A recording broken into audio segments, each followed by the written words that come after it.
कुछ साल पहले की बात है। जंगपाड़ा नाम का एक गांव था। गांव के नाम से गांव का मतलब हमेशा मारपीट करने वाला गांव बिल्कुल नहीं था। यहाँ के पूर्वजों का कहना है हजारों साल पहले इस जगह किसी बड़े जंग का आपस में संधि हो गया था, जिसके कारण जगह का नाम जंगपाड़ा पड़ गया। लेकिन लोग अभी इस गांव को जंगलपाड़ा के नाम से जानते हैं। उस गांव में एक बागान है। यहाँ सुबह होते ही एक दोस्त का ग्रुप जो हमेशा साथ में खेल कूद घूमना फिरना करता और गांव में शरारत करता। एक दिन सब साथ में खेल रहा था और खेलते खेलते शाम हो गई। अरे यार, शाम हो गई, अब हमें घर जाना चाहिए। ऐसे भी यहाँ से रात में अजीब अजीब आवाजें आते रहते हैं। क्या बकवास है, ये हमने तो कभी नहीं सुना। जरूर तू किसी कुत्ता या सियार का आवाज सुना होगा। ऐसे भी काफी अंधेरा हो चुका है, अब घर चलते हैं। फिर सब दोस्त बागान से निकल गया। लगभग सब घर पहुंच ही गया था। अरे यार, मेरा चप्पल तो वहीं रह गया।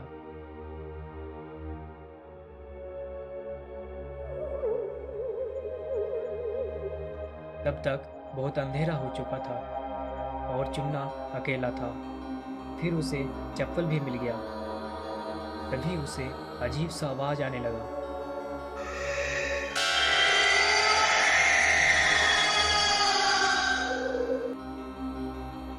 चुन्ना आवाज के पीछे करते हुए आवाज की ओर जाता है।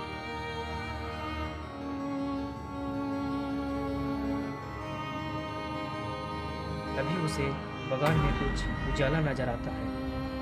चुन्ना उजाला देखते ही पेड़ के एक तने में छुप जाता है और देखता है एक औरत जो बेहद डरावनी थी, जादू टोना कर रही थी। ईम क्रीम श्रीम शैतान हाजिर हो।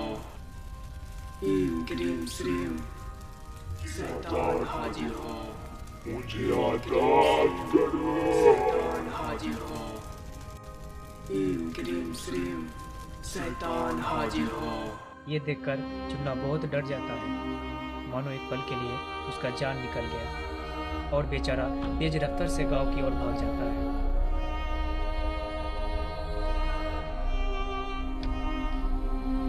सुबह जैसे ही नींद से जागा, वो बिल्कुल अनजान था, मानो जैसे सपना देखा हो। फिर उसने अपने मम्मी को बताया। बेटा, तुम सपना देखा है, जाकर जल्दी नहा लो, नाश्ता तैयार है। मम्मी ने भी उस पर कुछ ध्यान नहीं दिया। फिर ये बात अपने सारे दोस्त को बताते हैं। तू भी मुन्ना के बात में आ गया? अरे यार, आज के जनरेशन में भूत प्रेत कहाँ से आ गया? लेकिन हमने अपने आंखों से देखा था। तू सपना देखा है चुन्ना। कभी कभी मैं भी ऐसी सपना देखता हूँ जो यकीन नहीं होता कि वो सपना है, लेकिन वो सपना ही होता है। अब बस भी कर। ये कहकर बंटी वहाँ से चला जाता है, लेकिन मुन्ना को इसके बातों पर कुछ यकीन हो रहा था, क्योंकि उसे रात में कुछ डरावनी सा आवाज सुनाई दी थी और चुन्ना मुन्ना बेस्ट फ्रेंड भी था। तभी दोनों एक तरकीब सोची कि हम दोनों आज रात को बागान जाके देखेंगे कि वो आवाज और वो जादू टोना क्या सच में है कि नहीं। फिर ये बात अपने सारे दोस्त को बताते हैं, लेकिन उसके सारे दोस्त मना कर रहा था कि वहाँ मत जाओ, वहाँ कोई चोर डाकू भी हो सकता है। लेकिन वो दोनों किसी का भी नहीं सुनी और अंधेरा होते ही लालटेन लेकर बागान की ओर चला जाता है। दोनों को बहुत डर लग रहा था, लेकिन एक दूसरे को देखकर हिम्मत भी मिल रहा था। कुछ दूर बाद कुछ रोशनी दिखाई देता है। चुन्ना मुन्ना रोशनी देखकर एक पेड़ के तने में छुप जाता है। फिर दोनों देखता है कि कोई औरत आग के साथ जादू टोना कर रही है, जिसे देखकर चुन्ना मुन्ना डर जाता है। देखा मुन्ना, मैंने जो देखा था और जो तुम सुना था वो सच है। लेकिन ये औरत यहाँ क्या कर रही है?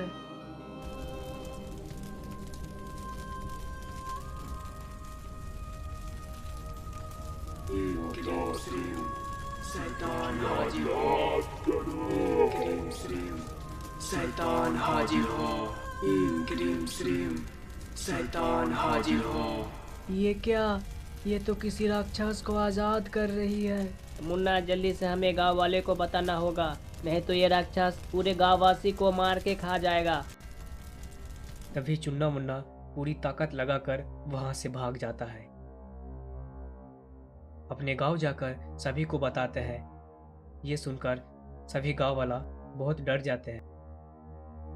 तभी गांव वाला चुन्ना मुन्ना के साथ बगान की ओर जाते हैं। जैसे ही चुन्ना मुन्ना गांव वाले के साथ वो जगह पहुंचते हैं, वहां कोई नहीं था। तभी सभी गांव वाला चुन्ना मुन्ना को बहुत डांटता है। एक पल के लिए तो तुम सभी को डरा दिए थे, आगे से ऐसा मजाक कभी मत करना। चलो सब।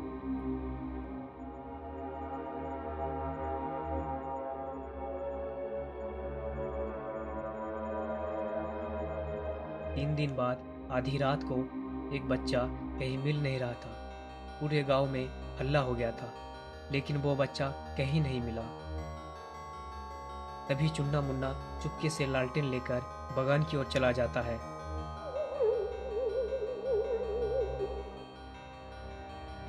तभी अचानक चुन्ना मुन्ना देखता है वो राक्षस बाहर आ गया है। ये लो इंसानी बच्चा, इसे खाकर तुम अपनी शक्ति बढ़ाओ ताकि मैं इस कायनात पर राज कर सकूं। तभी राक्षस औरत की बात सुनकर बच्चा को बेरहमी से खा जाते हैं। चुन्ना मुन्ना ये देखकर भागने लगते हैं, लेकिन इस बार वो राक्षस उसके पीछे पड़ जाते हैं।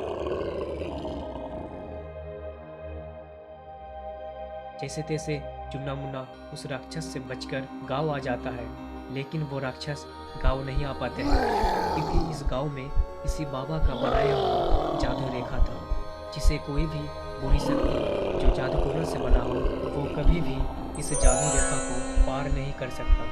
अगर कोशिश भी की तो वो जलकर भस्म हो जाता। तभी चुन्ना मुन्ना को अचानक ख्याल आता है, अब हमें सिर्फ वो बाबा ही बचा सकते हैं।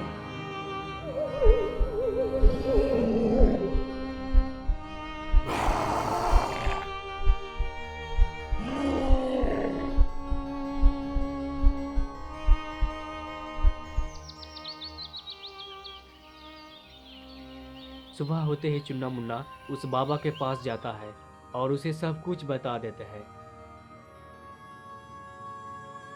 हम आधी रात को आएंगे, लेकिन तुम किसी और को इसके बारे में मत बताना, नहीं तो वो बुरी शक्ति हवा का रूप लेकर भाग जाएगा। हमें शांति से काम लेना होगा। तभी चुन्ना मुन्ना वहां से चले जाते हैं और आधी रात को वो बाबा चुन्ना मुन्ना के साथ बगान की ओर जाता है। तभी बाबा देखते हैं कि वो औरत आग के साथ जादू टोना कर रही है। रुक जाओ, तुम ये क्या कर रही हो? तुम गाँव वाले को परेशान क्यों कर रही हो? मैं तुम्हारे बारे सब कुछ जानती हूँ। तुम्हारे पास कुछ खास शक्तियों का इल्म है। तुम मेरे काम में दखल मत दो। जाओ, चले जाओ। मैं यहाँ से चला जाऊँगा, लेकिन एक शर्त पर। तुम्हें गाँव वालों को परेशान करना बंद करना होगा और इस जगह से रवाना हो जाना होगा। मूर्ख बाबा, तुम कहते हो मैं अपनी पूरी जिंदगी भर का मेहनत एक पल में बर्बाद कर दूं? कभी नहीं। मैं यहाँ रोज एक बच्चा का बलि देता हूँ ताकि सभी ताकतवर काली शक्तियों को हासिल कर सकूं, और यह विधि कभी नहीं रुक सकता। जैसे तुम्हारी मर्जी, तो करो मेरी शक्तियों का सामना।